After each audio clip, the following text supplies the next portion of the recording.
Allô, allô, allô la famille. Bonsoir, bonjour, bon après-midi, ça dépend de quelle heure fait chez toi. Alors, comme vous l'avez vu, c'est une autre chance de se retrouver. Je vais faire une vidéo très rapide, je ne vais pas être lent si c'est la première fois que tu trouves cette chaîne. N'oubliez pas de vous abonner, de liker et aussi à partager à tes amis afin qu'ils puissent être informés de toute la procédure concernant la dévéloterie.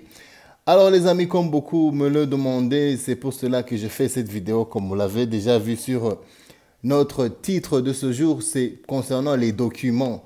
Les documents auxquels il faut emporter, il faut amener à l'ambassade ou bien à l'interview. Ou bien que faut-il amener lors de l'interview à l'ambassade. Alors je ne vais pas être lent, c'est pour cela que je commence. Alors les amis, ça concerne les... Je vous rappelle que si on parle de documents, on parle aussi des bénéficiaires. C'est-à-dire que si monsieur il a été sélectionné, et sa femme aussi, ses enfants aussi doivent aller à l'ambassade et aussi ils doivent aussi présenter leurs documents.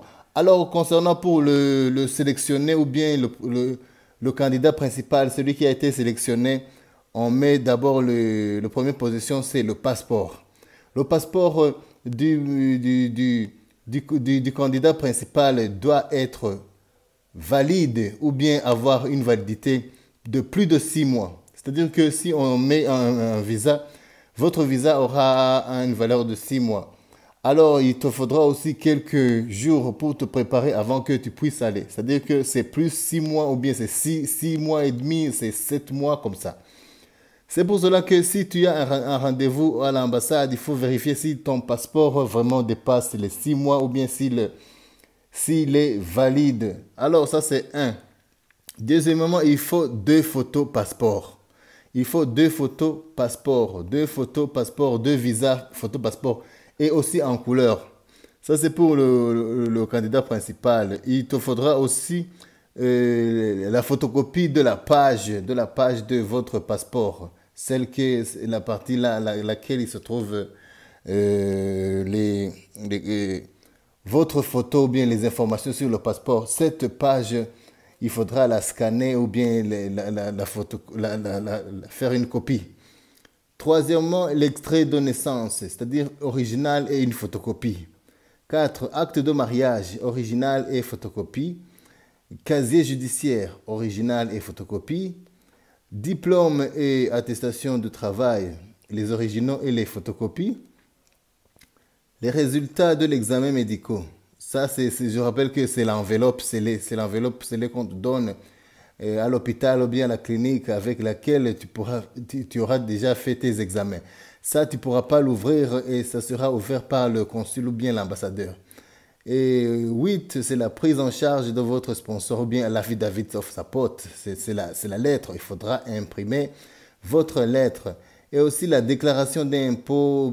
Bon, ça, je pense pas que ça, c'est encore utile. Et il te faudra aussi faire une copie de votre DS260 online. Il faudra avoir une copie ou bien imprimer votre DS260. Alors ça, c'est autre chose que tu devras avoir, c'est la lettre d'invitation. Ou bien, quand tu dois te rendre à l'ambassade, il y a une lettre d'invitation on t'envoie.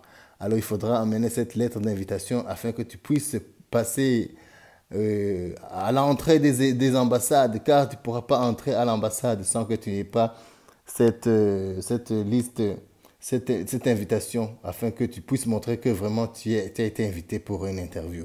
Ça, c'est pour les candidats principaux. Alors, pour la femme et les enfants, ou bien les descendants du candidat principal, il y a le passeport. Il y a 2 photos passeport, hein, en couleur bien sûr. Il y a l'extrait de naissance original et une photocopie. Il y a la casier judiciaire si ce sont des enfants qui dépassent plus de 18 ans. Non, non, je mens là. Parce que 18 ans, ils doivent pas suivre leurs parents, ils doivent jouer de leur part, hein. Et aussi la casier judiciaire pour la femme, les résultats de l'examen médical. Je vous rappelle que les examens médicaux, c'est pour toute la famille s'il s'agit d'un groupement familial.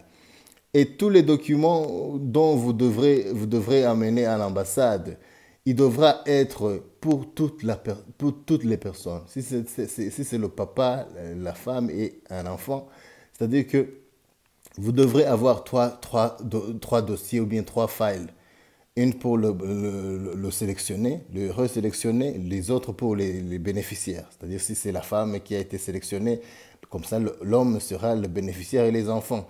Ou bien si c'est l'homme qui a été sélectionné, c'est la femme qui sera bénéficiaire et les enfants. Et aussi, je vous rappelle que vous devrez apporter 330 dollars pour chacun. Ce sont les frais d'inscription, ce sont les frais de visa que vous devrez payer en ambassade lors de votre interview ou bien lors de votre entretien.